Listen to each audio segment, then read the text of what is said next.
Welcome to the Stefanisode, a World of Horror podcast bonus series where Stefan and I talk about classic horror, current horror, our favorite actors, and anything else that strikes our fancy. Hey, Stefan, how's it going? Not too bad. Yourself? I'm fine. If anybody's aware, I used to do a podcast with my buddy Mitch called Drag Mitch to Hell. I think we might be coming back. Oh, good. Which I haven't even told you yet. I think we're going to do it because last year, I was finishing a movie and then working a lot, and I think the year of doing essentially two jobs really destroyed my brain.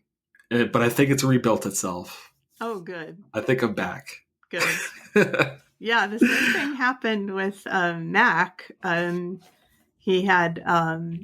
He had some life stuff happen, and now he's in the middle of a move, Yeah. And so it's just really difficult to, he was watching one of the films for our Japanese series, and he thought to himself, I can't wait till this is over. And he said, okay, that's a problem.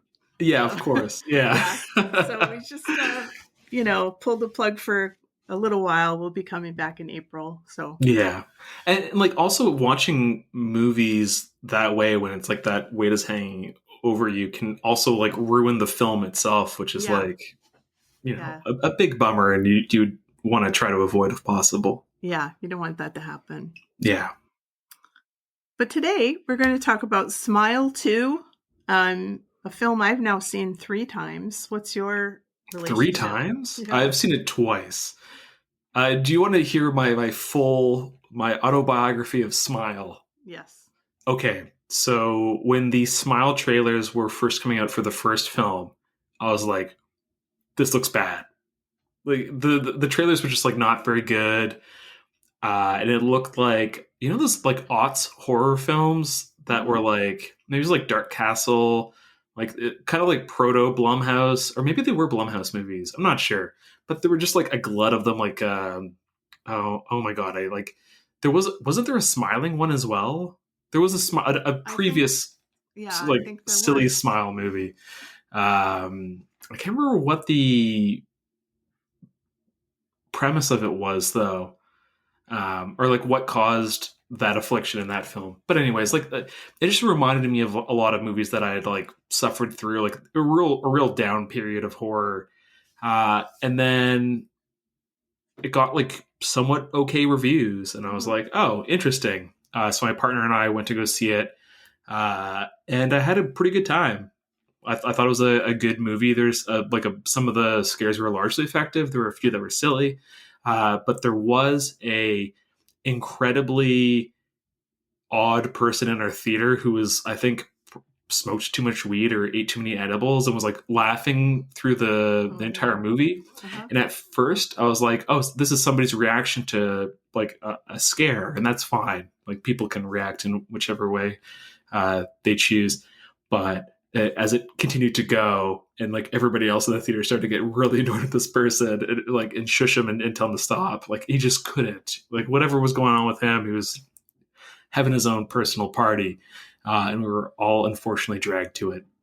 But like, I liked the movie. I rewatched it before the sequel came out. And I think a similar thing happened with this movie where I'm like, I liked it a little bit less when I watched it again.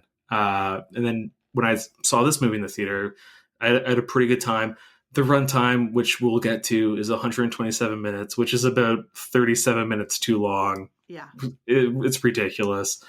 That really got to me this time, I think. And there's a few performance stuff issues that I guess we'll get to it that I thought didn't work, and that I maybe missed on first watch, or that didn't bother me the first watch. Yeah. So you've seen it 3 times. Well, I watched it by myself in my house, and I got so scared. And I don't usually get scared by films, but I got so scared that I didn't want to go into the basement to get the laundry. So I had to like watch, something silly to sort of clean my brain out. Yeah. And that has not happened for a long time. So then I watched it with my son. We watched it in different locations at the same time. And that was fun. But, when you show somebody a movie, you're kind of like nervous, like, Are you going to like it? Yeah. And he did. Fortunately, he did. Although he guessed the ending and then he didn't like the final shot. So it was sort of like... Oh, I love the ending. Yeah. Well, we could talk about it. Yeah, of course. But anyway, and then I watched it again last night, and I think it's pretty good. Yeah, there are places where there are definite lulls. Yeah. But I mean, I think it's a pretty strong. Yeah, I think for me, I think the final quarter of the movie, or maybe the final third, I'm not exactly sure how it breaks down. There is a problem for me, but I can talk about it when we get to it. Okay. Cool. So I think that this was written and directed by the same person who did Smile. Yes, Parker Finn. Okay. That's correct. Okay. And I didn't know anybody from the cast except for Rosemary DeWitt, the mom. I didn't know who Naomi Scott was. You don't know who Kyle Gallner is? Beefcake Kyle Gallner? I don't know him. But he played Joel, right? He's the guy in the Unbroken one take. Yeah, the character names are if like I think I've talked about it with you a billion times. Yeah. Character names I can't deal with. I can talk about them by their like character's role. like the drug dealer I recognized from. What was he in? It's gonna bug me now. Oh, he was in How to Blow Up a Pipeline, which is one of my favorite movies. Whatever year it came out. Yeah, great movie if you haven't watched it. Definitely check it out. I haven't watched it yet. A heavy recommendation. Heavy recommendation. All right, I'm writing it down. I remember you guys reviewed that on your show, and so I know that. Then you like immediately were like, nope. I think I started it one time, and I just, sometimes you just aren't in the right space. But I will check it out. Yeah, it's an anxiety movie. It's like a thriller with a lot of like tension and that ratchets up as it goes along. But it's about a bunch of disparate players with a myriad of reasons that are established in their personal biographies who are trying to blow up a pipeline and do it without like ecological results. Mm-hmm. Basically, like finding a spot where it wouldn't really it wouldn't destroy the environment. That anyways, good movie. Okay, that's my sell. Oh, and I wanted to say about Smile. I saw it and I thought it was pretty boring, but I thought the last part where the creature like goes into the actor's mouth, I thought that was incredibly scary. Yeah. Yeah. I like her going back to the childhood home. I thought that was a good sequence. Yeah. So I guess we can just get into the plot of this one. It picks up right after the last one. And I asked you about this, if this was an unbroken take, and then I looked it up and it isn't. but it looks like it is. It looks like, it's like very rare to have like what is presented as like a one take in a movie actually be a one take. There's you whip pan, that's probably a cut there. If there's like a really, really dark frame, like say you're like crossing a shadowy part of a wall, good cut point. They're probably very smartly like choreographing the sequence with the intention of like having multiple cut points in it. Yeah. Which is hard to do. I find one takes kind of annoying sometimes. Yeah. This didn't bother me because it's one time in the movie for the cold open, and then rarely are there prolonged one takes in the film. There's like a few sequences or scenes where I think there are like quite long shots, but they don't reach like this level, I guess. Yeah. I didn't time it. I don't know how long it goes on, but Joel basically sees an apparition of his girlfriend on fire, and then he decides he's going to pass on the parasite to a bad person, and so he goes into this drug dealer's house, and he gets off the luckiest / unluckiest shot when things go south, and he actually kills the man before he can pass along the curse. Yes. So I want to say something here. There's a lot of like almost like unnecessary dialogue in this scene that it feels like it's like trying to like handhold the audience, that I probably don't think it was actually like the director / writer Parker Finn's writing. I bet it was like a studio note, like, we need to say this exact thing, because he's like, you can't die, like, right. And that, which I think is a great line. Like that on its own would have been fine. But then as they tacked on, the curse needs to pass through someone else. And I'm like, oh God, there's no way to say that line of dialogue and have it well acted. It just sounds like you're shoving words into the poor actor's mouth. Yeah. It's I agree with that. Yeah. And I mean, I don't know. I mean, I guess someone could just walk in off the street and have no idea what this film is all about. But I mean, if you've seen the first one, you know that, and you'll find out anyway. If you don't. So, then we get the title card, and I think there's an inversion here. I'm a little obsessed. There's a lot of like twisting perspectives here. We gotta mention poor Joel just gets hit by a car as he exits. No, of course. That's really important. Yeah, he dead. He's so dead. He's so dead. He's like in pieces. I love the blood trail that like mimics the smile. I thought that's a good stuff. The drug dealer that's going to be central to our story, I think, appears. He's coming to pick up stuff, and so we get to see him. And then the drug overlords are arriving as he's already dispatched his 2 people and tries to flee the scene, and then gets hit by a poor pickup truck. I don't know why that pickup truck is poor, but I've said it that way, so it's going I'm gonna run with it. Very fast. Yeah. Unnecessarily fast. And it dispatches poor Joel. Yeah, Joel's dead. So we get our title card, and he said there's an inversion. Let's talk about this. No, we don't have to talk about it. It's just I remember the first time you had recommended this film, or said, it's okay. Yeah, had a good time. Yeah.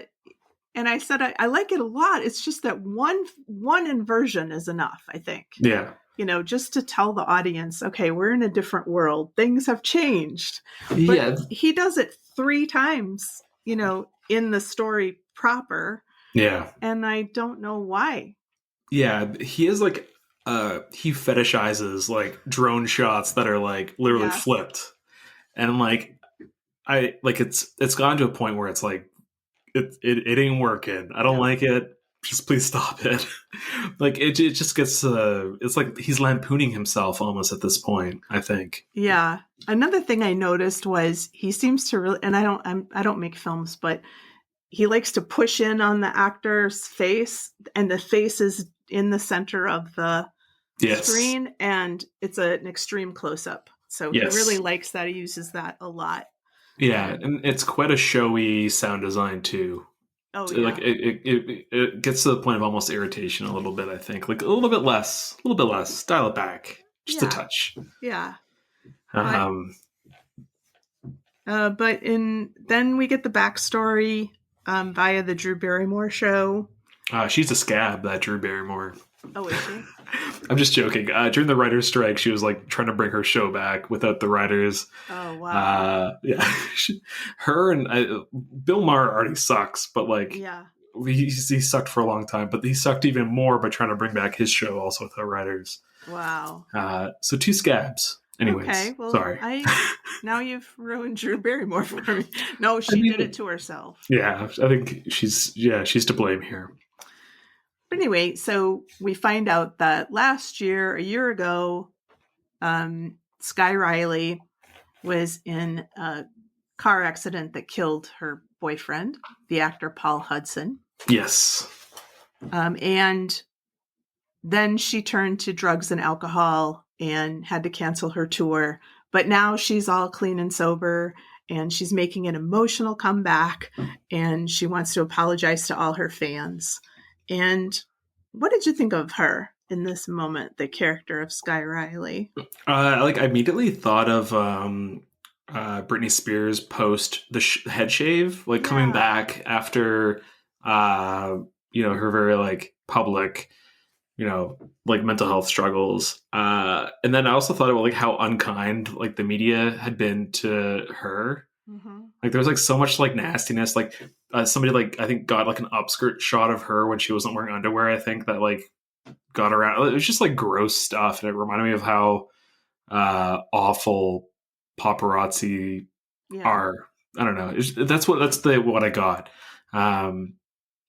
And I just felt bad, I guess. Bad. They immediately endear the audience to like this character because like, she's gone through it a little bit. Yeah, for sure. Not to say that like her character's perfect, like as we reveal more of like the accident itself that caused like her, she's like basically really bad back problems now, and had been addicted to painkillers due to it, but she's sober now, and it's like her comeback. Yeah, but is she? Is she? Well, then we see a section where she's rehearsing with her dancers, and a lot of people probably know that an EP was released with all of the songs sung by Naomi Scott as Sky Riley. And so I thought that was kind of a cool thing that they did. All the songs? Good. It's like 5 songs or something. They're all good. Yeah, they're not bad. Yeah, we talked about this already, but like I joked we should talk about trap as well because there's obviously the pop star component, and we can compare and contrast. In my opinion, this is the right way to do it. Yeah. And trap is like if like you fed like, oh, what's a theater or like a live music event like asked an AI to like give you the information, that could be the result.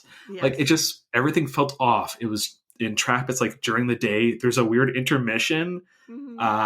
The way the seating was set up, like everything about it just like felt wrong. Yeah. And in this movie, it just like felt like an actual concert experience, and the music was great.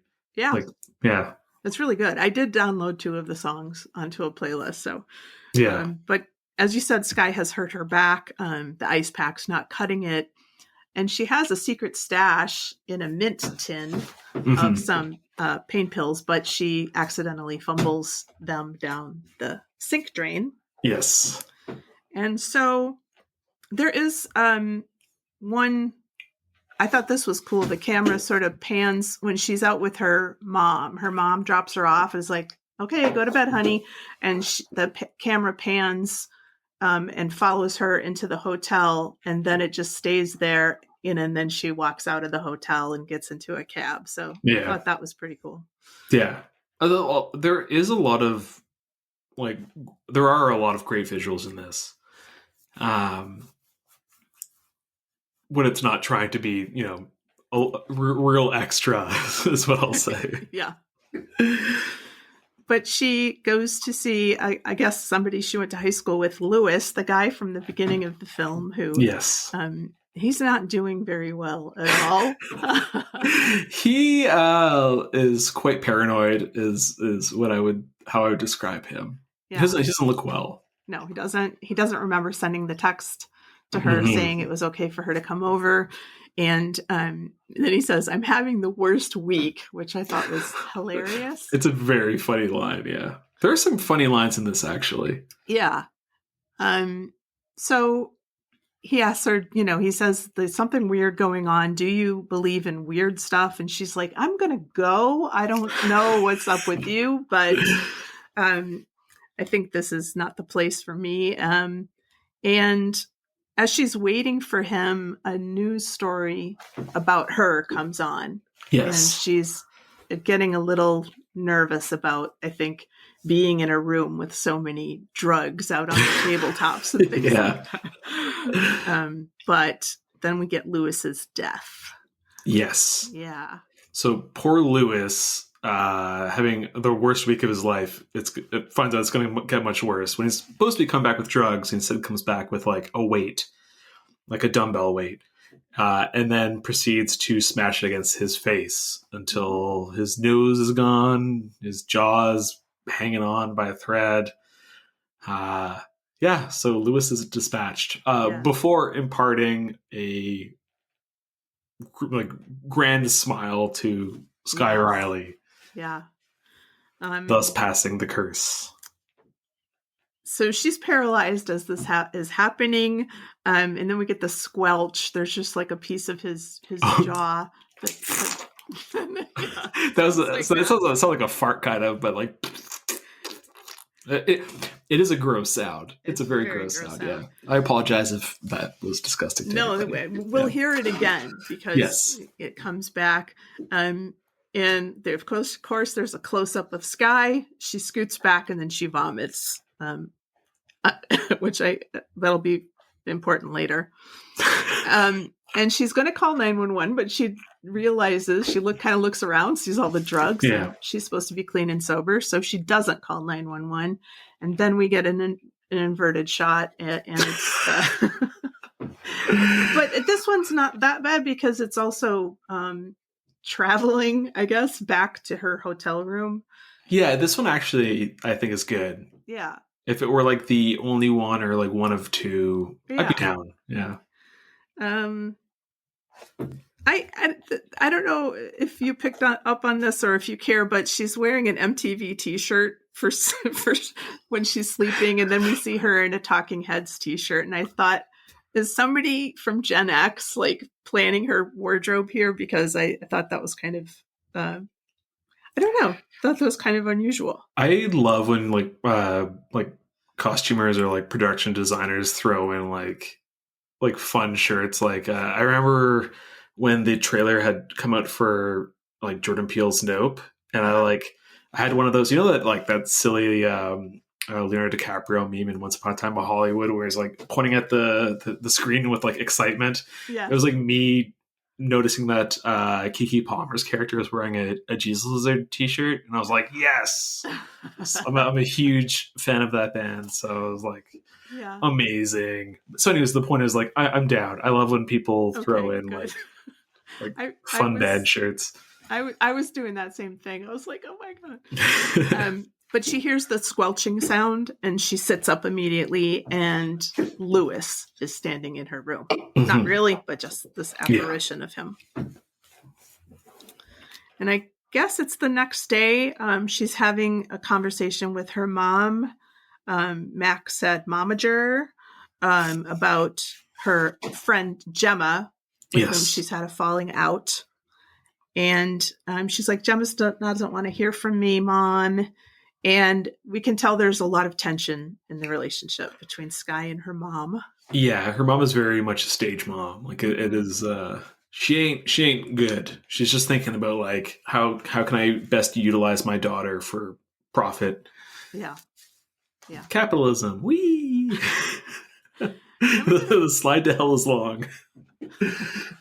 We get a photo shoot, and this is one of those places where I was like, do we need this? I mean, the only thing that happens is the costuming kind of goes from pretty mainstream to a little bit out there. Like, it gets a bit severe. Gaga, kind of. Yeah.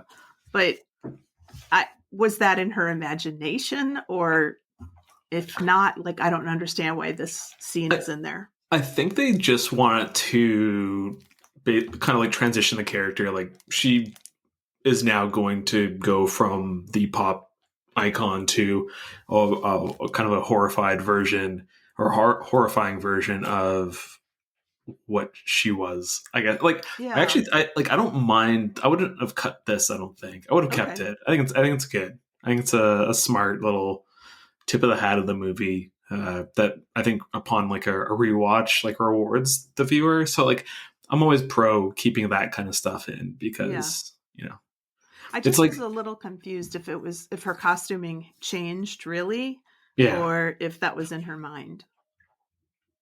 I think it's just her going through costume changes. Like it's just like it's cutting out that portion of the photo shoot and not showing and just showing the changes in costuming.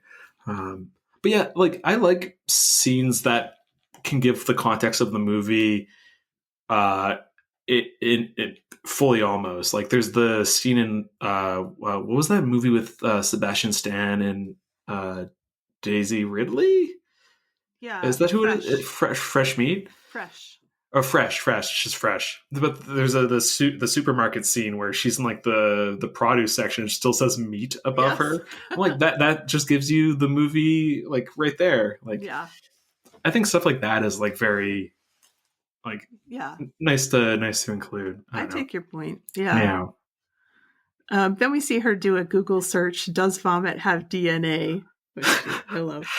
You know, actually, sorry, not to go back, because we had just mentioned her like her lost friend Gemma. I think that's something that I could have just done without, almost entirely. Like, she's pretty much a non-character in this movie. It's just somebody for her to feel like she is like let down and is trying to get back into their good graces. So it reveals more about Sky Riley than in Gemma's like a pretty much a nothing burger. Yeah, that's true. So I don't know, like, if we were like looking at saving time. I also think that like Gemma also is incorporated into like the worst section of the movie, but we'll get there. I'll let you rock and roll, and I'll get to my anti-Gemma stance later on. Also, I think some of the worst acting in the movie. Yeah, it's pretty rough. It's not that she says lines like she says them committed in a committed fashion. It's just the way that they're delivered. Like, the performance should be different, and I think some of it's also an issue with like the dialogue in it being a bit rough. But we'll get there. Yeah, she gets a text from an unknown caller that she clicks on, and it says she asks if she was at Louis Fajoli's house last night. Fajoli. And then we get that shot that was in the trailer of Louis standing behind her in the mirror. So yes. When she moves, he moves with her body back and forth. And then he does the thing where he like forces her to smile, and she comes to. Not a great sequence for me. No. Didn't really care for it. We need to eliminate mirror gags in horror movies. It's just over unless you have something that's like truly, wildly unique. Yeah. Something that is like the horror equivalent of that like really insane shot from I think it's Contact. It's the young Jodie Foster when she's a kid running up to the oh my god, I'm having the biggest brain fart right now. The medicine cabinet, and it's a glass front, and like it transitions to like another shot. Like it's like an insane visual effect shot. Yeah. I don't even know how they did it. Like that's cool. If there's a horror movie that does something that's like on that level, amazing. But if it's just like another stupid mirror gag, just don't do it. The original Silent House, which was from Uruguay, was really cool because they didn't digitally remove people from the mirrors. It was all practical effects. Oh, it's cool. One scene that's like, and the room is covered in mirrors, and I don't know how they did it, but anyway. So I'm with you with the mirror gags.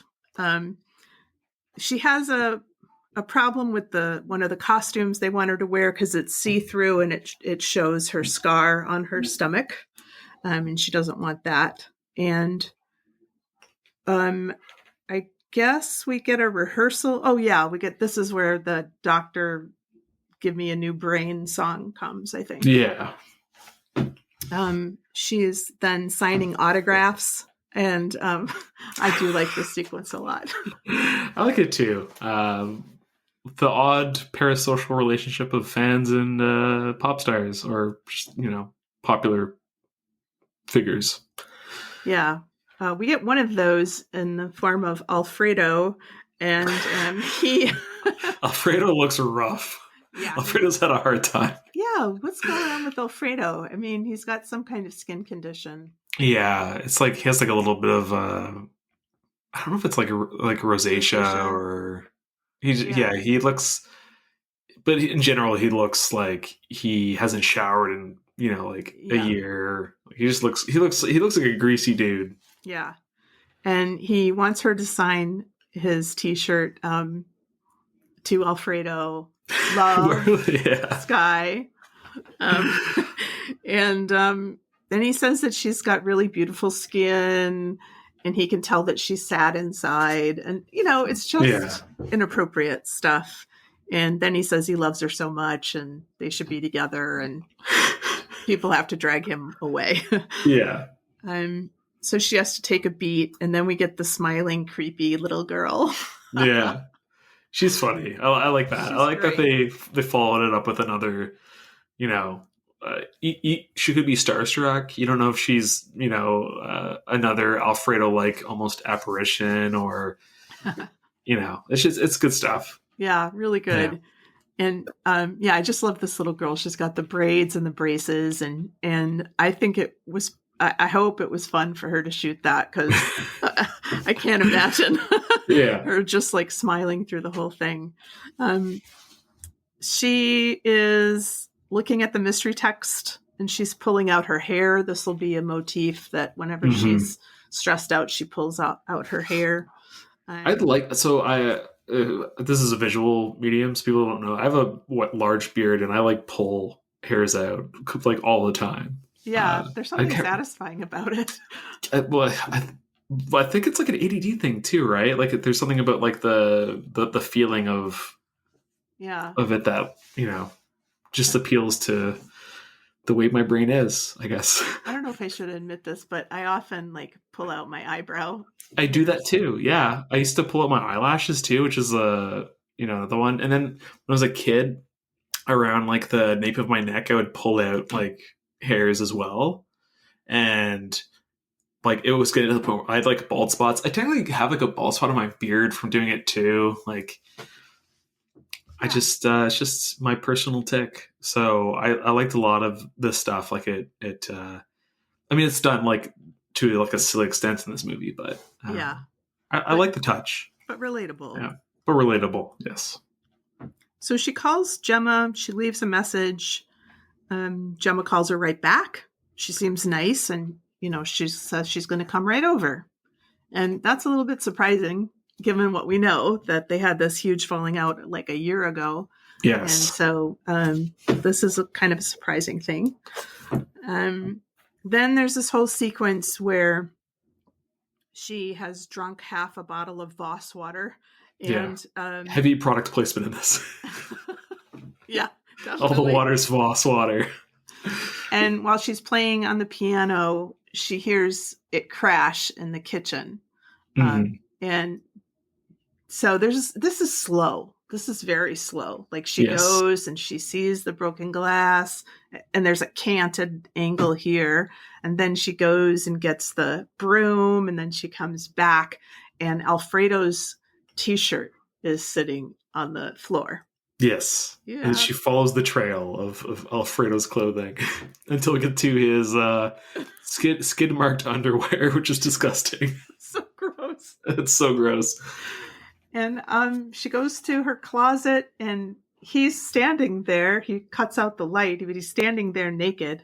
Yeah. And then he just suddenly rushes at her. Yeah. And she runs to the front door, opens it up, and Gemma is there.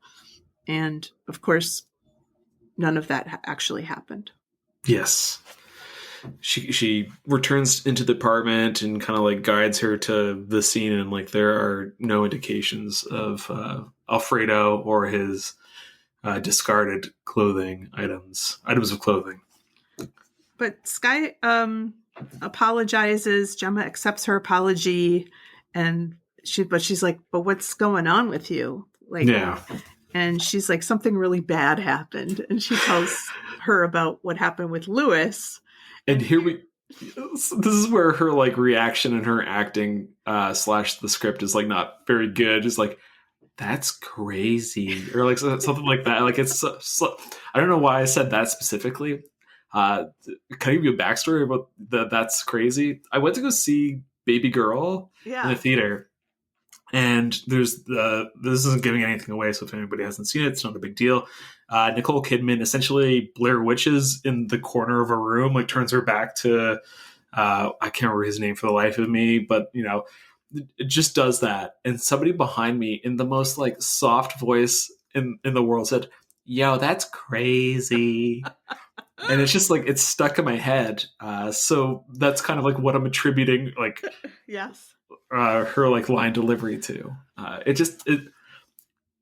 If you heard that a friend watched somebody murder themselves in a very horrific way, the reaction should mimic that. And I was like trying to give the movie a pass at first, that like maybe they're presenting her already as being like a bit off, but you could do that in like more compelling ways that don't feel like like it's poor acting.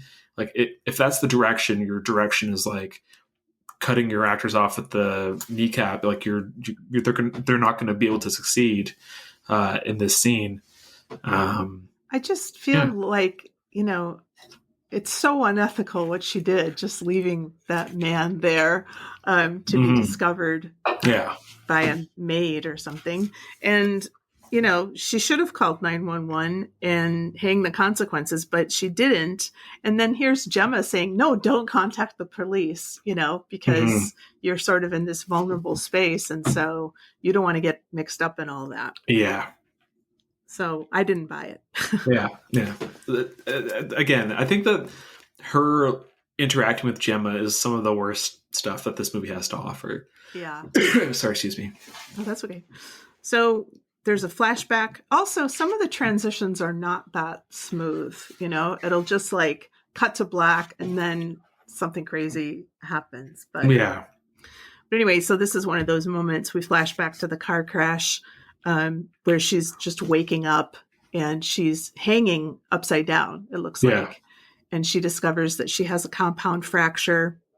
And when she looks over, she sees that her boyfriend is dead.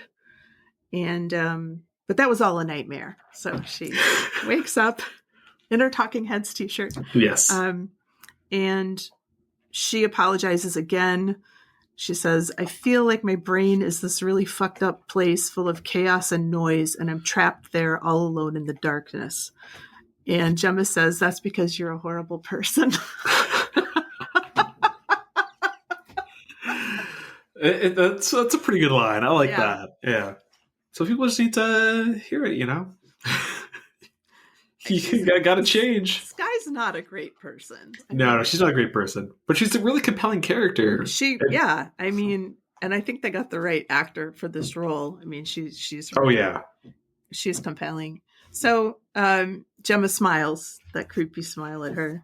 Yes. And then we get a car horn blare, and it's I don't know how they did this effect or whatever, but it's pretty cool. Gemma's face is replaced with like light, basically. Yeah. Bright car lights. And Sky falls out of bed. But it's the morning. And she's late. Yeah. She is practicing another number.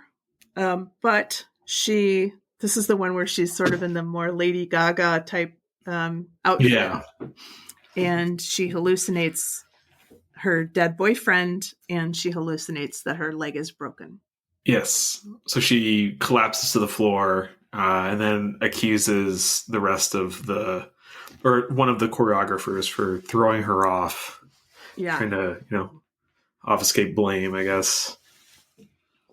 But the choreographer doesn't think that any of the dancers did anything wrong.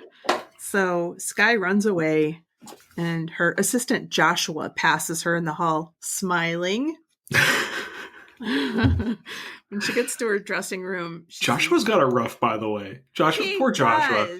He just wants her to be appreciative of him. He's like her PA essentially. Yeah. And just wants her to say good job. She is the bad dad who never says I'm proud of you. Yep. To this poor dude who just wants to be in her good graces. I know, and he's a really good assistant. Yeah, he does all the nice things for her, as we'll find as the movie goes on. Her dressing room is trashed, and so she pulls at her hair. She yells at Joshua because she thinks that Joshua did it. Yeah. But her mom says, no, he's been with her all day, so he couldn't have. And mom pressures her about the tour. I think it's pretty clear at this point that Skye is not doing great. She's having some like mental difficulties. She's hallucinating all over the place. Skye does not want to do the tour. No, she really doesn't. She at no point in this movie, I think, does she want to do the tour, but she's doing it because her mom and everybody else is like driving her to do that because like with any like major pop star, there's a bunch of other people who like subsist off of like her her work. But I did kind of feel like she's also, her diva side is kind of coming out, blaming the dancer and then like, stripping off her like mic, just throwing it on the ground. But anyway, we get an inverted shot. They're just coming back all the time. She's at a friend's fundraising event. She's doing this as a favor. And all she's supposed to do is just come on stage, read from the teleprompter, and she'll have fulfilled her commitment to this guy. But there's a severe teleprompter fail. So it dies. And so she kind of stumbles around, and it's not it's not great. At first she does a good job of like playing to the audience a little bit. You can kind of like that kind of like works for her character, I think. So I thought that was good. But eventually she is cued to welcome the next person on the stage, but the name that is offered is that of her deceased boyfriend. Yes. They weren't married, right? They're just boyfriend. No, they weren't married. Yeah. Okay. Yeah. And she sees him in the crowd, and he's smiling at her, and he keeps walking toward her. This was also in the trailer. Yes. Yeah. And she's yelling, Paul is dead. You're not real, and all this stuff. She hallucinates him strangling her, and she knocks the old lady over onto the tables on the floor. Yeah, I don't do well with scenes where characters are embarrassed in like large groups of people. Like, so I don't like horror doesn't affect me in a way that it affects like a lot of people. But I would say that like that reaction is like how I feel when those situations happen. I don't like them. I don't enjoy it. It ain't fun. I just get like secondhand embarrassment. Yeah. So I guess it's affecting. But again, like, I don't think that the scene adds that much either. Like, probably could have lost this, maybe. Yeah. I think the back half of the movie could be rejigged a little bit. I think you're right. Yeah. We don't necessarily need this. I think the dead boyfriend should have appeared to her at some point, but this whole fundraising set piece is not, I don't know. Yeah, it's not. What it does do is it becomes like fodder for social media, which kind of harkens back to what I mentioned about Britney Spears. Like it just becomes like the news of the day, the TMZ crowd that lives off that stuff. So she gets another unknown text that says she's in danger and they have to meet. There's a pretty cool shot there where she. What's a drone shot? And she goes to meet Morris, who's an ER nurse, I think. Yes, at the bar. Yes, it's a Johnny Tell-all scene. It's the exposition dump. It's the person who's giving context to what the main character is going through to help her understand it.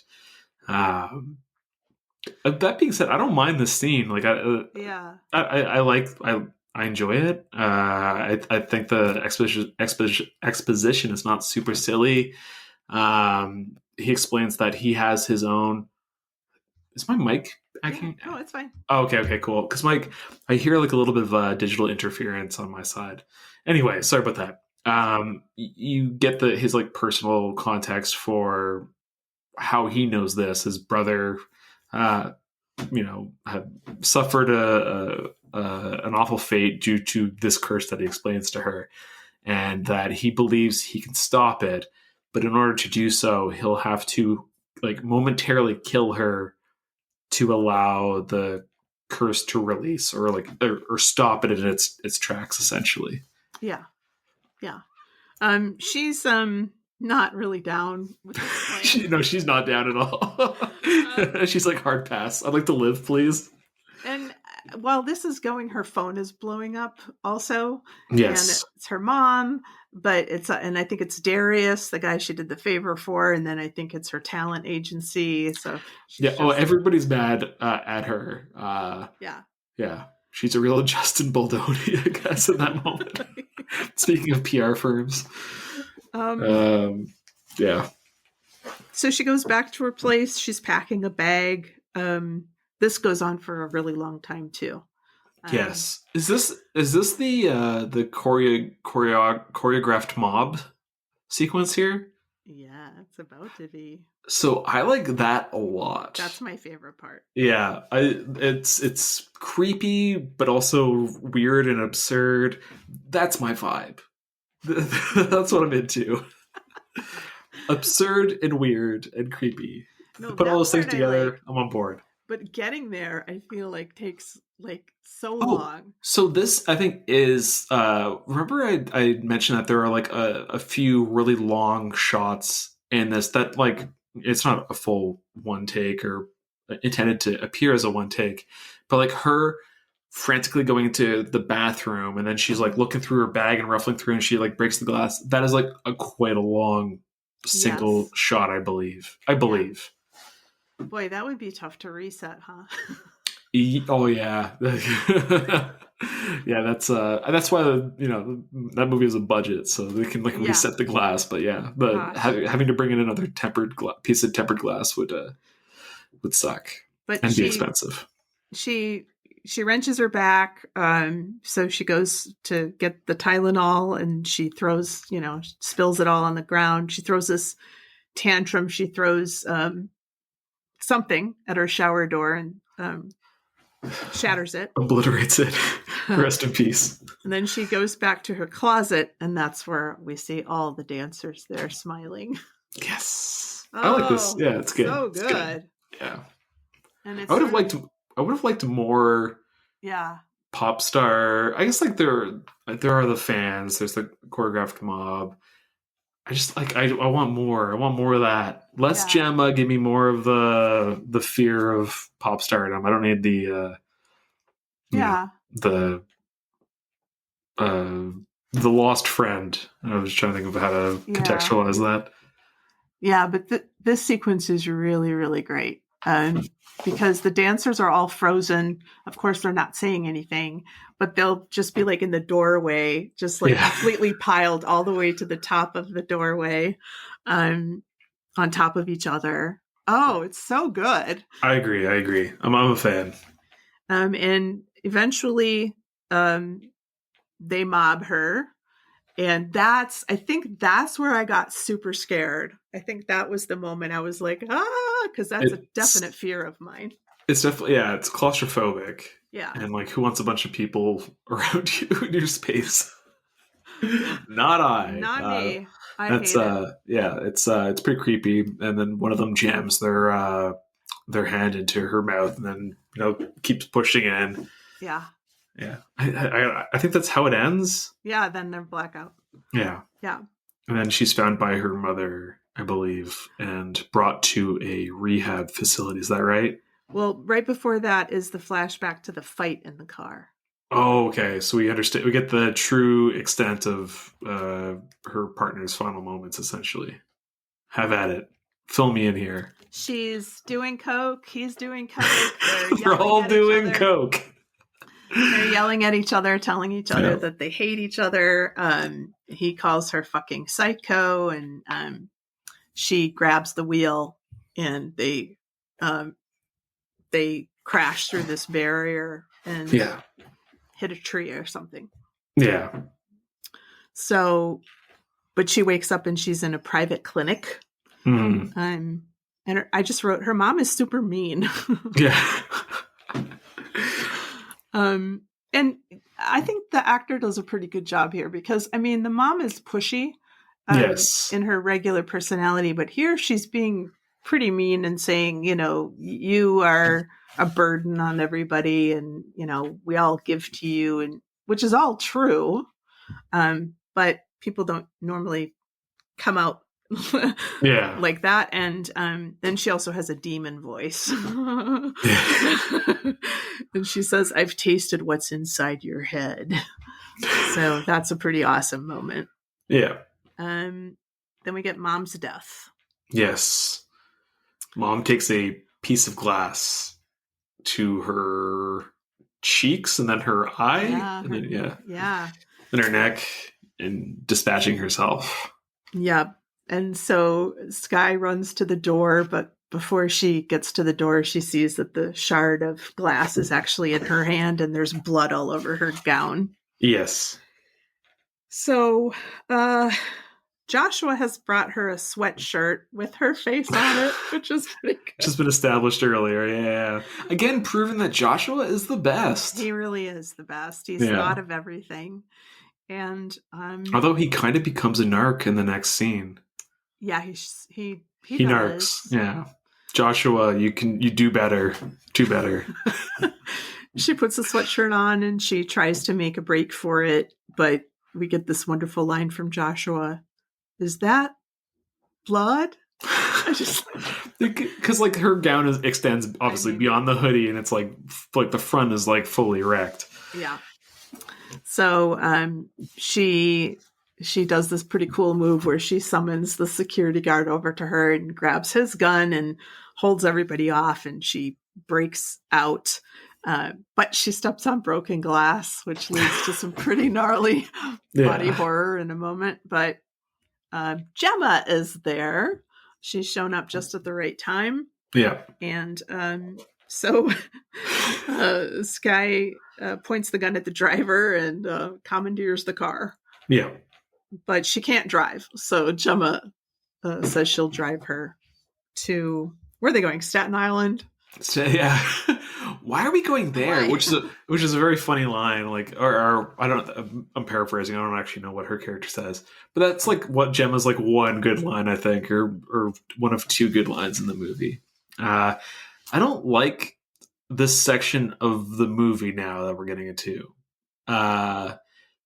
because we have like all right, when we get into like an unreliable narrator type of movie, like is it all a dream kind of like stuff, you can like really do your audience dirty.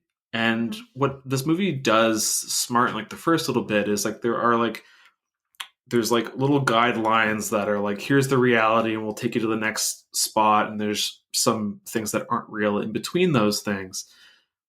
What we get to is just like those guidelines are gone, and it's just everything kind of doesn't really matter ultimately.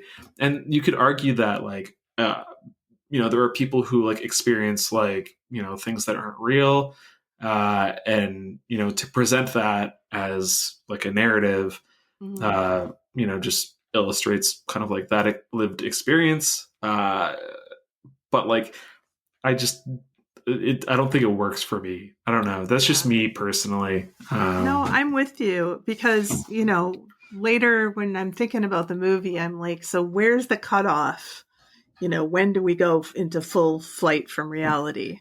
I think her in the car is like, she's literally gone from reality to a certain extent, because where she's going, essentially, she's meeting with the guy with the plan, the nurse, whose name is Morris. And she's, I think it's a Pizza Hut, right? It's an ex-Pizza Hut. Yeah. Of course, it has the architectural flourishes that Pizza Huts are known for. Pizza Hut I don't know what the plural. Just joking. But basically, this doesn't even really happen. Right. This whole section at the end here doesn't happen. But did she kill her mom?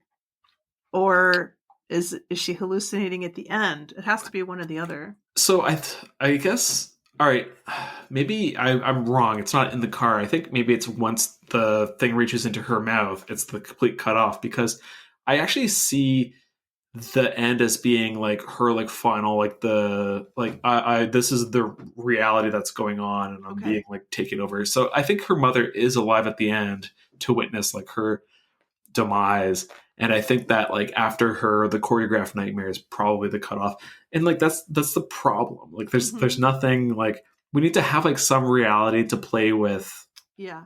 In the movie, or like it just becomes like another like Jacob's Ladder-esque. Yeah. Like really. Dead all along.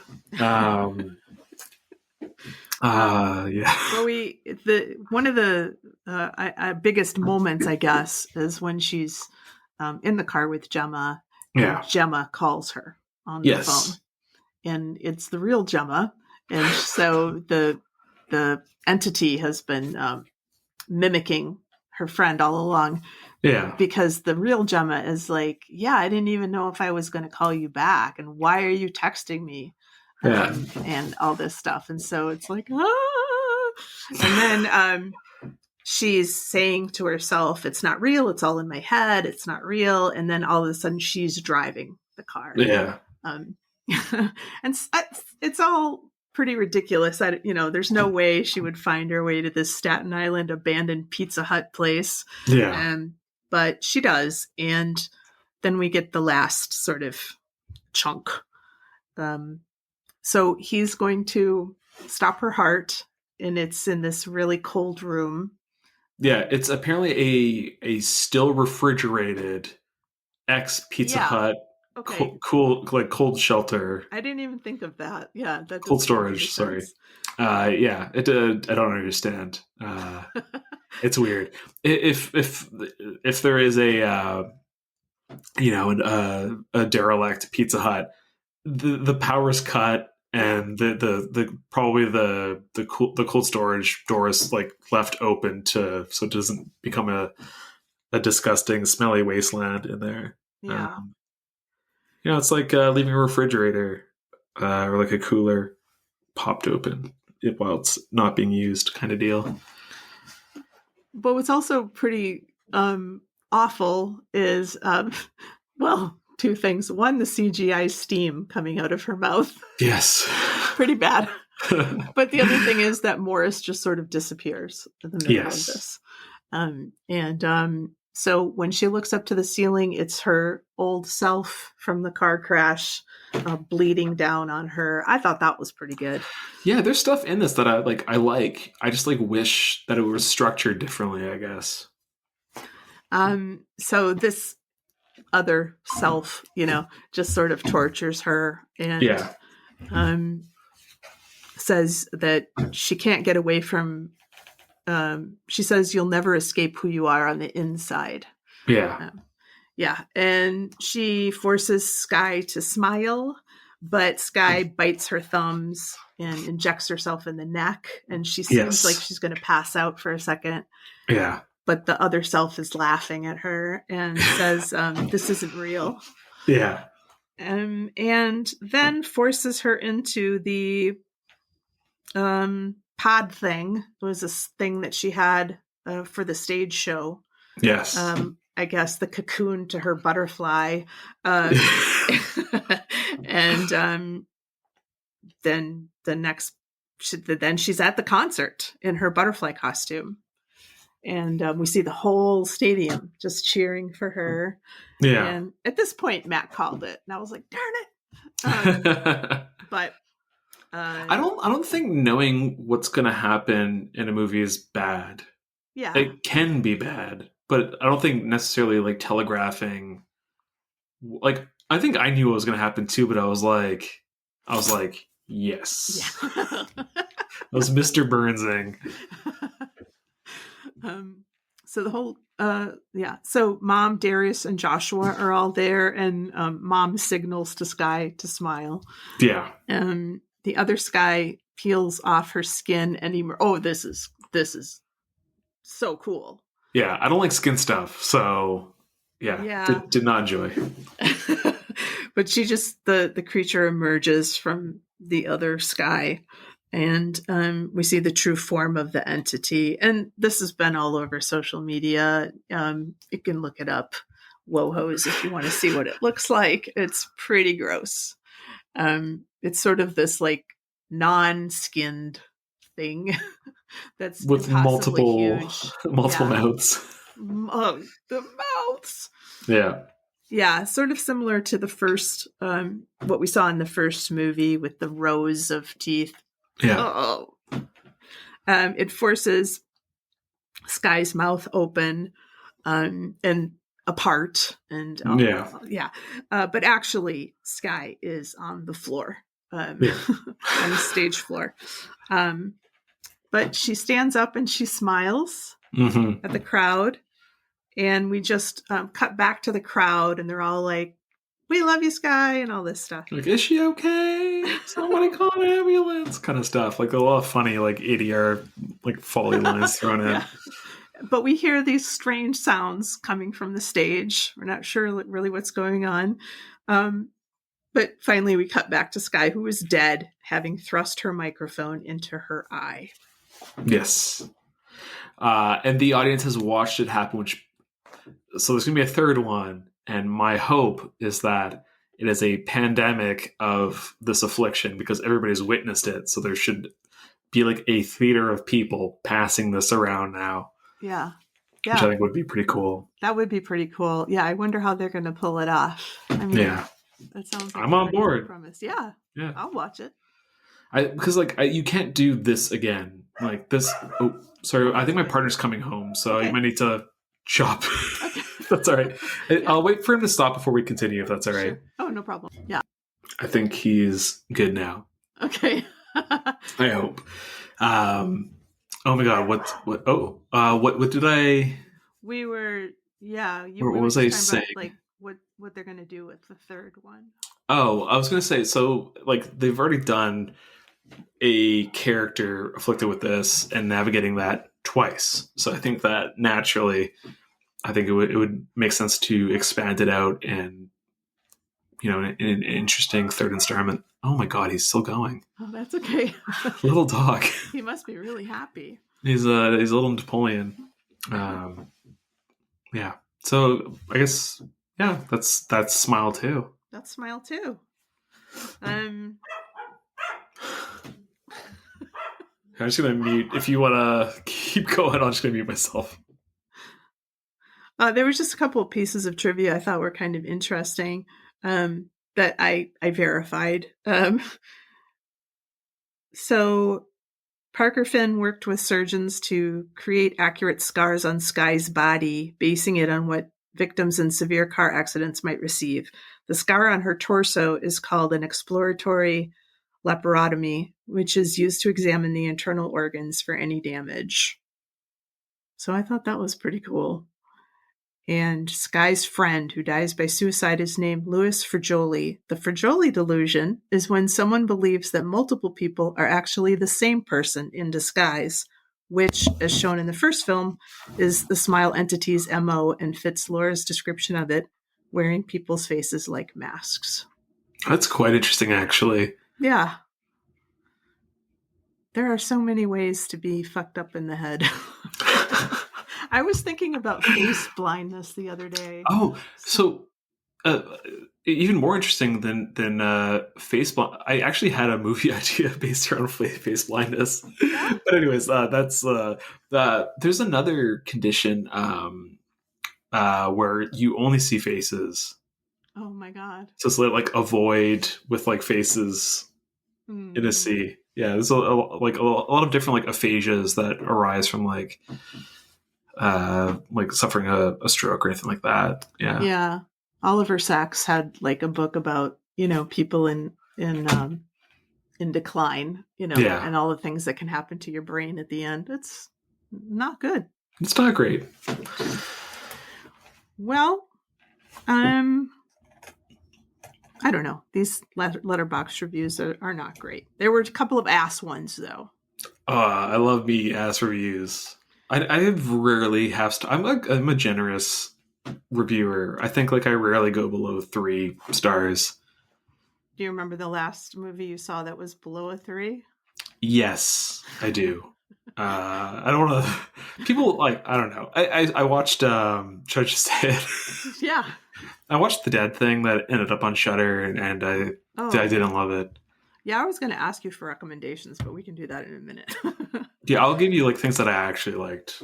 I still think that's like worth like I give it a 2.5, so it wasn't that far below a 3, but I thought it misused its runtime, and there's a character that becomes important that was like kind of a real gem of that movie that I was like, you didn't earn this, and it's like very rarely.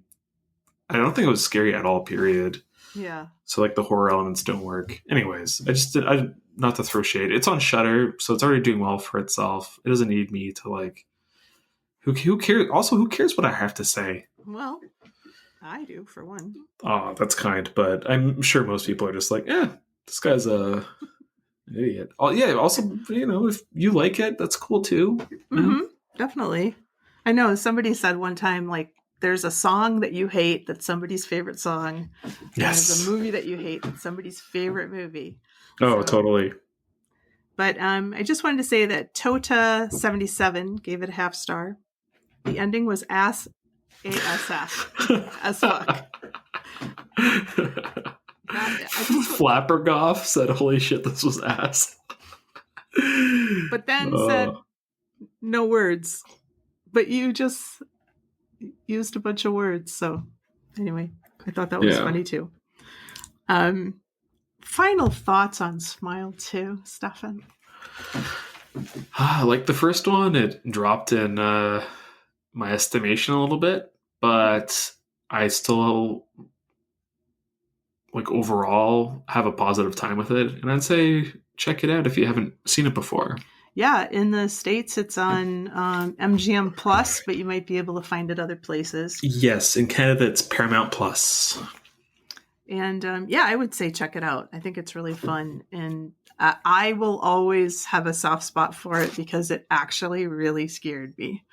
And that's not something that happens with every movie, so I was impressed. Nice. Do you want some movie recommendations? Yes, I do. Okay. What do you have to recommend? I'd recommend The Girl with the Needle. Okay. I gave that 4 stars, maybe a 4.5 actually. I would heavy caution for it's kind of a plot giveaway, but there's a lot of like infanticide. The Girl with the Needle is somebody who's like literally trying to induce a miscarriage. It is quite a grim experience to watch this movie. I think my review on Letterboxd was that it's the best depiction of hell I've ever seen on film. Oh, jeez. Because like what she goes through is quite brutal. So I'd recommend that. What else have I watched recently? I saw The Monkey, and I know you were like meh on it. I gave it a 3.5. Okay, I think that's fair. I it's well made. Yeah, I had a good time. I like it. So obviously it's an adaptation of a short story. It moves so briskly and so fast. It doesn't get to the point where you feel like they've had to like add additional things onto it to elongate its runtime. Do you know what I mean? Mm-hmm. So I thought that was like a pretty good positive, and all the performances are good. I just had a blast. Most of the humor works. I liked Osgood Perkins as the swinger uncle in the film. Yeah. That was pretty funny. Like he started as a comedy actor, and so like he's a funny person. So I thought that worked.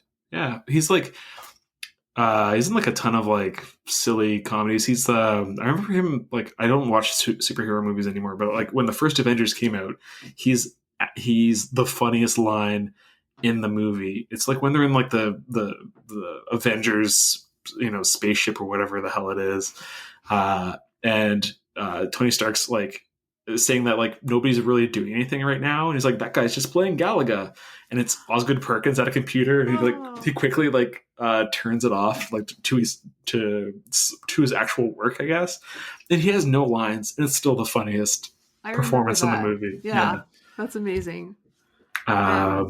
Yeah. I mean, I was just, like again in the wrong headspace for The Monkey, but I loved the opening. I thought that was great. Adam Scott, so good. So good. I had fun. Yeah. Yeah. I liked Elisha Wood as the weird stepdad who has a cult, probably. Yes. He's so little. Has Elisha Wood always been that little? Oh, he is small. He's a very small person, yeah. Okay. Well, most like actors, when you see in person, they're just like little sprites. Little guys. Little guys. Anything else to recommend? Oh my god. I feel like I should offer one other thing that's maybe not as dour as that. It's been kind of a middling. All of the new releases have been like meh or are fine. Yeah, you didn't love The Companion, right? No. So I think that movie uses its conceit in fun kind of like action beats. Uh-huh. Like it's not Sophie Thatcher, right? Is the person who's in it? I guess so, yeah. She's in like Yellow Jacket. She's in a bunch of stuff. Anyways, she's great. All the performances are great. The problem is that the premise is a bunch of characters are going to a rich friend's like lake house. The problem is I don't buy any of these people together as a friend group, period. And that becomes important when the other plot point kind of like flips over, and it made me feel like I don't understand the context of that this movie exists. Have you seen it? No. Oh, so I'm talking like very generally about it. I just like it felt like a screenwriter trying to write like a blacklist script. Like, what are people gonna buy? It didn't feel authentic in any way. I said it was like ex machina is my review of it. Like it's worth your time though. I gave it 3 stars out of 5, so that's my low end. I liked Baby Girl a lot. I know people didn't enjoy it. I thought it was great. We'll check out whatever that director does in the future. Otherwise, I don't have anything that I've enjoyed. I'm just going to go through. Like, I rewatched Cruising, which is a movie that I didn't like that much when I first watched it. Like, I think it was like a 3-star at the time. Upon rewatch, I gave it 4 stars. I really, really enjoyed it. A William Friedkin movie with Al Pacino infiltrating the leather daddy culture. It's like a good thriller with Al Pacino frantically trying to dance in a scene that looks really weird. That sounds like the price of admission right there. Yeah. So, I mean, that's all I have right now. I wish I had like more new stuff, but it's been kind of a lull. I haven't really loved anything I've watched. I don't know. She said on the last podcast that she went through this like string of like, I don't know, like Blink Twice was in there, and she just saw like 4 or 5 movies in a row. Yeah. She hated Nosferatu. Yeah, I mean, like I liked Blink Twice actually. Like I thought that was a good movie. But, yeah. I liked it when I was watching it, and then I was like, I don't think that was very good. And then some podcasts. I think visually, it's quite beautiful. Yeah, I think there's a lot of actually good storytelling with the visuals of that movie. Yeah. But it's hard. It's hard to watch. Yeah, definitely hard to watch. And some podcasters I like a lot, dissected it and made me think about it in a different way, but wasn't really for me. But anyway, there was a string of movies that she watched apparently, and every time she went to the theater, she's like, not again. We're trying to find something. Neither of us really like The Monkey, so we're trying to find something that's newish that we can review. So, Girl with the Needle, watch it and have a miserable time. I don't think I can get her to watch it. It's a challenge. It really is. Yeah. Well, thank you, Stefan, for having this conversation with me today about Smile 2. The Girl with the Needle. And The Girl with the Needle. Now I'm going to have to watch it. It is A+. Thanks for having me. I appreciate it.